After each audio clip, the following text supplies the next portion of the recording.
சிலருக்கு பீரியட்ஸ்னாலே எப்படி தெரியுமா 3 days தானே, அது வரதும் தெரியாது போகிறதும் தெரியாது, அப்படி அசால்ட்டாக பேசுவாங்க.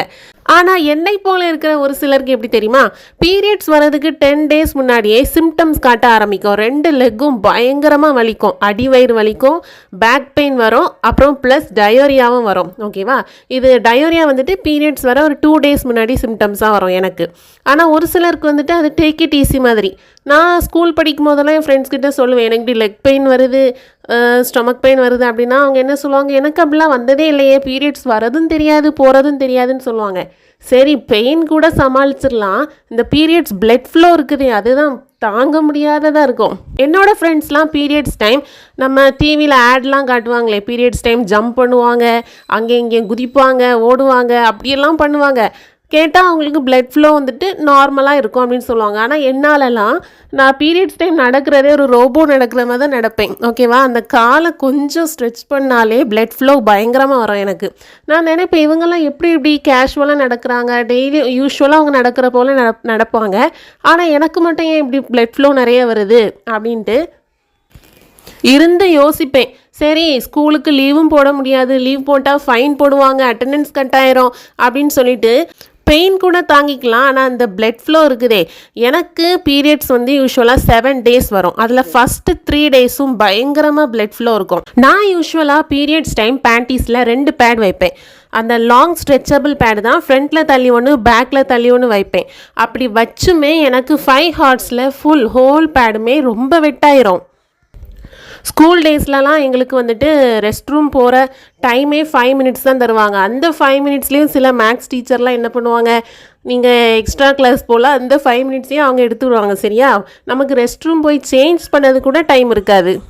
அப்படி ஒரு டைம் எனக்கு இந்த வெனஸ்டே சாட்டர்டேலாம் sports uniform white colour pant கொடுப்பாங்க. எங்கள் ஸ்கூல்லலாம் மெட்ரிகுலேஷன் ஸ்கூல் தான்.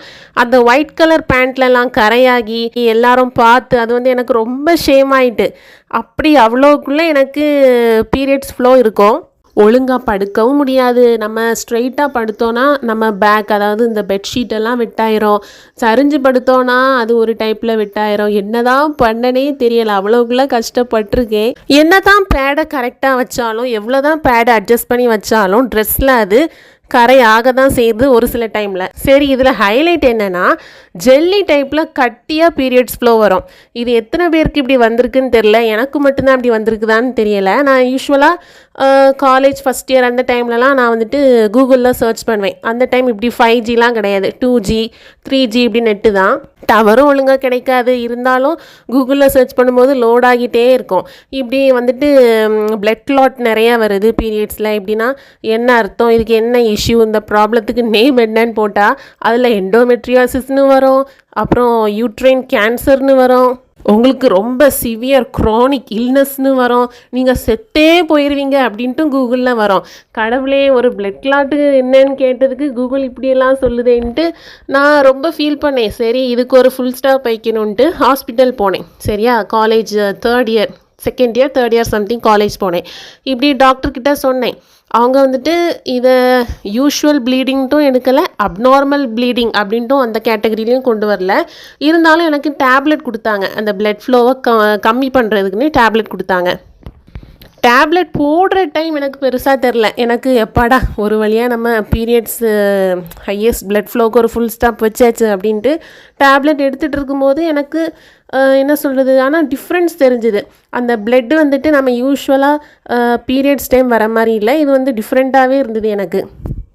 அது என்ன சொல்கிறது, நம்ம கையில் கட் கொடுத்தா பிளட் ஃப்ளோ வரும்ல, அந்த மாதிரி டைப்பில் வந்தது. அது பீரியட்ஸ்னு சொல்கிறதா இல்லை என்னன்னே தெரில. ஏன்னா நான் டேப்லெட் இன்டேக் எடுத்துகிட்டு இருக்கிறேன்ல, அதனால் வரக்கூடிய பீரியட்ஸ் மாதிரி இருந்தது. இது வந்து ஒரிஜினல் பீரியட்ஸ் மாதிரி எனக்கு தெரியலை. ஒரு 7 days அந்த டேப்லெட் எடுத்துகிட்டு ஸ்டாப் பண்ணிக்க சொன்னாங்க.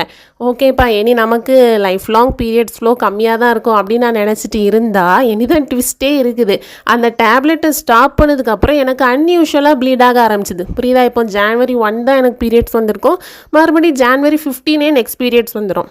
புரியுதா? ஐயோ நம்மளா காசு கொடுத்து இப்படி விலைக்கு வாங்கிட்டோமே அப்படின்ட்டு ஃபீல் பண்ணிட்டு இருந்தேன். அதுக்கப்புறத்துலேருந்து பீரியட்ஸ் அப்படின்னு சொல்லிட்டு நான் ஹாஸ்பிட்டல் போனதே இல்லை. அப்புறம் நானாகவே ஒரு கன்க்ளூஷன் வந்துட்டேன், ஓகே நம்ம பாடி இப்படி தான் போல், நமக்கு இப்படி தான் பீரியட்ஸ் வரும் போல் அப்படின்னு சொல்லிட்டு.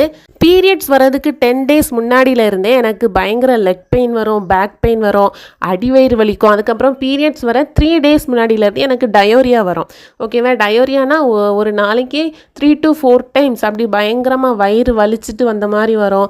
அப்புறம் பயங்கரமாக தலை சுற்று வரும், என்னென்னலாமோ பண்ணும் எனக்கு.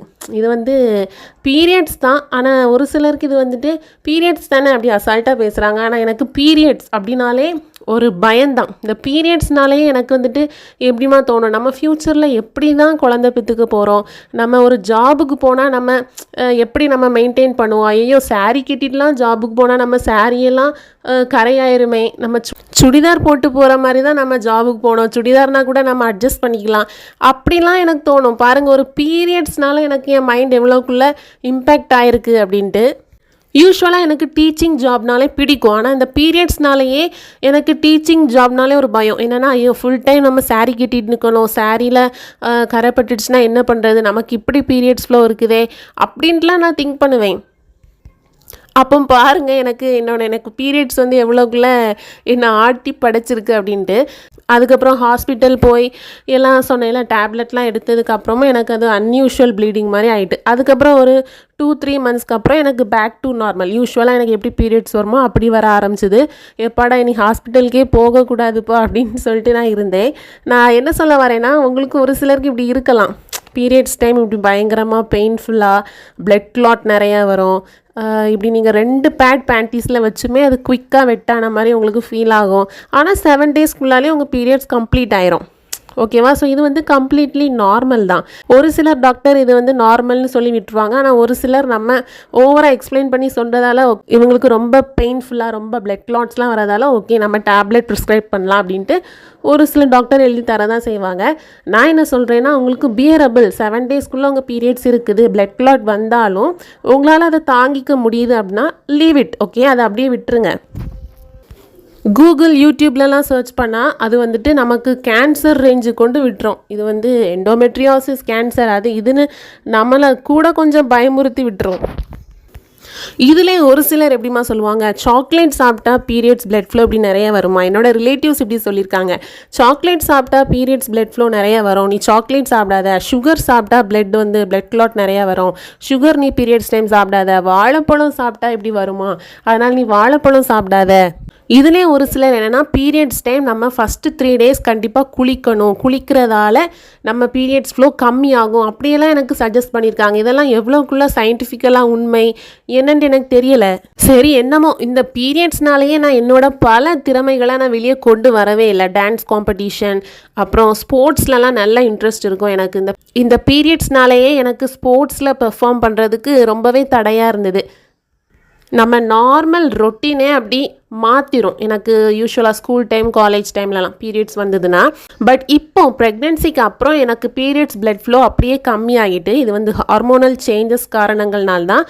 இருந்தாலும் நான் எதுக்காக இந்த வீடியோ போஸ்ட் பண்ணுறேன்னா, என்ன போல் நிறைய பேர் இருப்பீங்க, வெளியே சொல்லவும் முடியாமல் இப்படி எனக்கு இருக்குதே, ஆனால் நிறைய பேருக்கு இப்படி இல்லைன்னு சொல்கிறாங்களே, இதுக்கு என்ன பண்ண, என்ன தான் இதுக்கு சொல்யூஷன் அப்படின்ட்டு நினைப்பீங்க.